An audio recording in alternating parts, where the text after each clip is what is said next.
Deputy Speaker, just what does it make for people to feel unsafe? The member for Dixon's dog whistling and lack of moral fibre makes people feel unsafe. Immigration? Yes. As the Prime Minister told the opposition leader yesterday in question time, we have deported over 4,200 individuals from immigration detention. This isn't because we are meaner than those opposite. It's because we understand that a well-run immigration system will mean fewer delays. Yes. No one did more damage to Australia's migration system than Peter Dutton. Yes. We have had to address delays across the whole— to use the member's title. We have had to address delays across the whole immigration system since coming to office because the opposition had run the immigration system into the ground. Systems within government departments that simply aren't working anymore, whether that's immigration or the DVA or Services Australia, don't make people feel safer. Let's talk more about the opposition leader's poor record on keeping Australia safe. Walking out on the apology. The member for Dixon could not bear to be in the same room as an historical apology was being given. Yes. Even a simple sorry, Deputy Speaker, was a step too far for the opposition leader. Exactly. How safe do you think he made First Nations people feel? Claiming pregnant rape victims in Nauru were trying it on. There is no context you can wrap around those words to make them okay. No, none. How safe do you think women felt after those vile, victim-blaming words?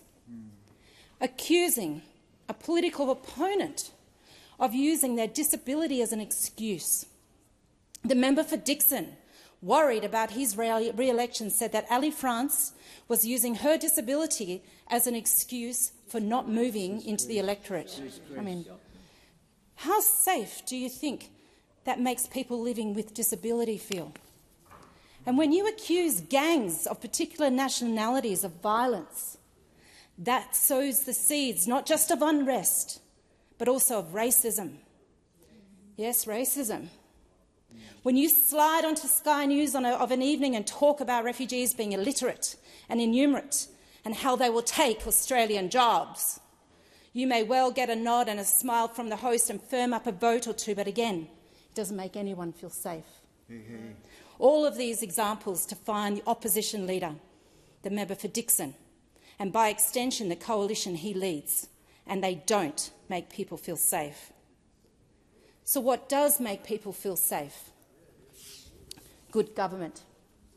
Let's talk about women's safety. Our investments in the recent budget bring the total funding for the National Plan to end violence against women and children to $3.4 billion. Let's talk about rebuilding trust in government. We came to office with trust in government shredded to pieces by this coalition. Morrison's multiple ministries, a stacked AAT, robo-debt, the list goes on. We have created the National Anti-Corruption Commission. We have a new Administration Review Tribunal about to commence. We have made sure that no future Australia Prime Minister will carry additional powers in secret. And we are responding to the recommendations of a number of reports that outlined the maladministration of the coalition across multiple portfolio areas. If you govern properly, trust will follow, but it is a fragile thing and must be continually maintained. Those opposite were never up to the task. Let's talk about cyber security. Scams are costing Australians billions of dollars every year. Scammers particularly targeted and prey upon the elderly. We have a cyber security minister in Cabinet, and recent data already shows that our actions since coming to office are starting to make it harder for scammers to steal from Australians.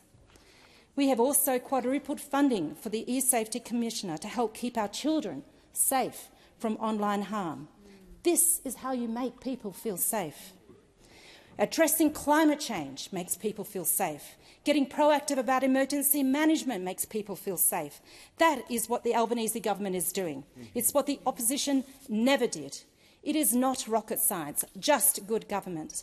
The essential quality of good government is that it should have sound and intelligible principles, that it should pursue great national and social objectives with resoluteness, that it should be able to meet the storms that arise from time to time with a proper sense of navigation, that it should have cohesion in its own ranks and a strong sense of mutual loyalty. That's Robert Menzies in 1961. It's something the coalition might want to revisit.